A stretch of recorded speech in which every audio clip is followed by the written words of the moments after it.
ending. Well, I mean, I think I'll get the story without name. Yeah. But I was talking to someone who has very cutting edge designs. There are only a handful of people, in my opinion, that really are doing unusual and new and interesting things. And this is one of them. And he said, it's a husband and wife team. And he said that a large corporation had used one of their quilts to make coverings for furniture, and they didn't realize, it was kind of an inadvertent thing once he called and drilled down on it. But the solution was that everything that had already been made had to be donated to a place where people who didn't have money to get furniture could go and buy something. That's great. So it all got donated, and it was a great solution. Yeah, that's really amazing. What I found, and I think will be really interesting, so what this project is really exploring the real stories behind, sort of the intellectual property stories behind quilting, but through just understanding people's stories. And when I was walking around Quilt Festival and Quilt Market for that week and a half, I was amazed when we would ask, well, do you have any copyright or trademark stories?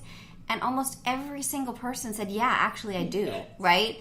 So they were like, well, so they were like, yeah, we would love to interview you because people don't understand that X is happening or whatever.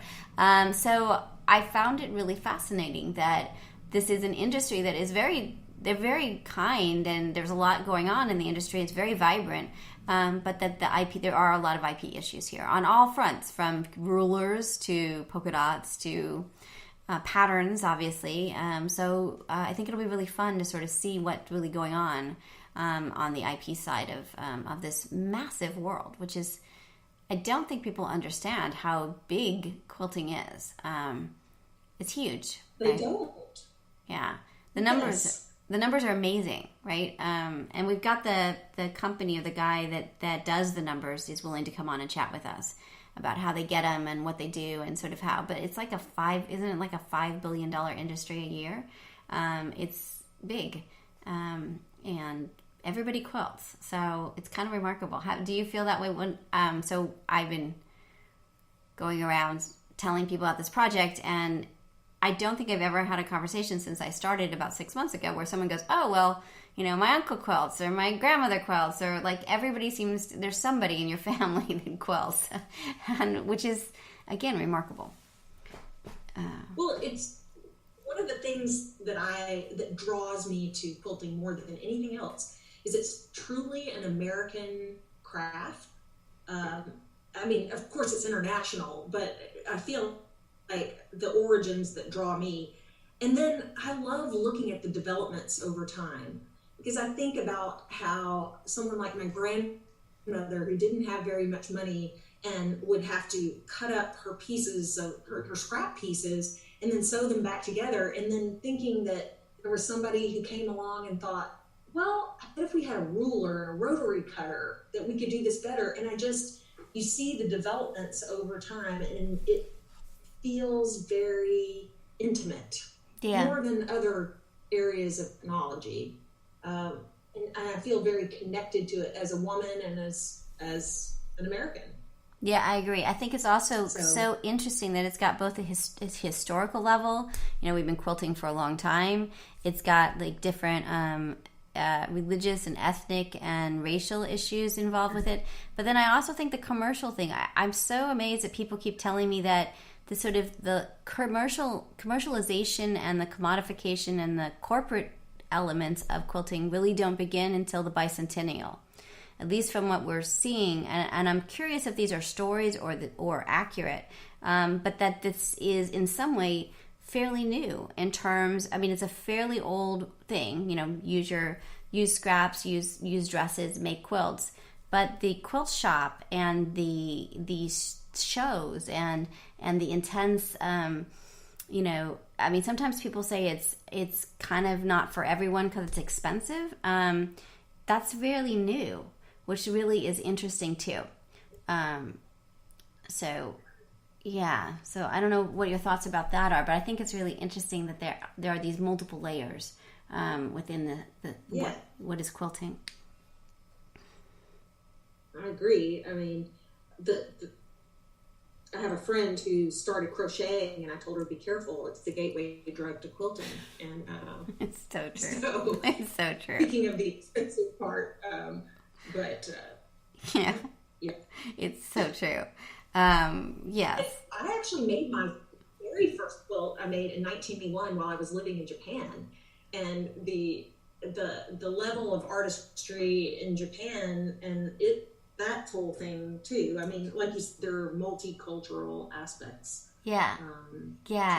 It's pretty awesome. Well, I think that, in terms of the project, I would love for you to help interview people, help explain copyright, and keep exploring. I'm wondering what you think if we for this very first introduction. What do you think?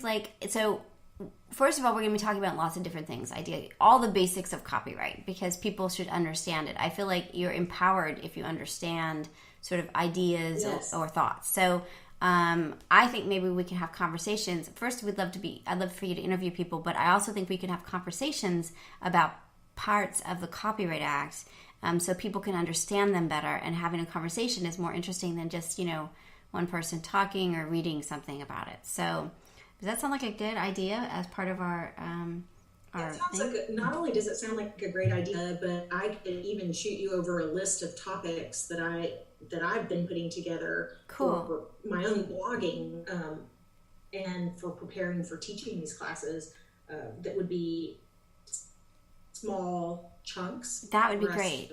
Cool. And I've got a list. I've been working on trying to understand what a book would look like and what kind of topics that we need to research here. One of the nice parts is that we've got a lot of students that will help us with the gathering research and sort of the basic aspects of that with the copyright class. I teach a copyright class in the spring, and we'll be working on this project along our other projects on music and cosplay and emerging technologies and other things. But they'll all have to learn about quilting too. I tease. There's a lot of overlap with quilting and music and cosplay. I think so too. And so I think that our bigger project's called The Role of Law in Creativity. And I think that by focusing on one area, you learn a lot about other areas too. So, that's kind of the idea. Well, I'm very excited to be involved with the project and look forward to moving forward and full speed ahead. So fabulous. All right, cool. Well, why don't we end the conversation officially on audio, and then we'll talk for just a few more minutes. Thanks. Sounds great. Thanks so much.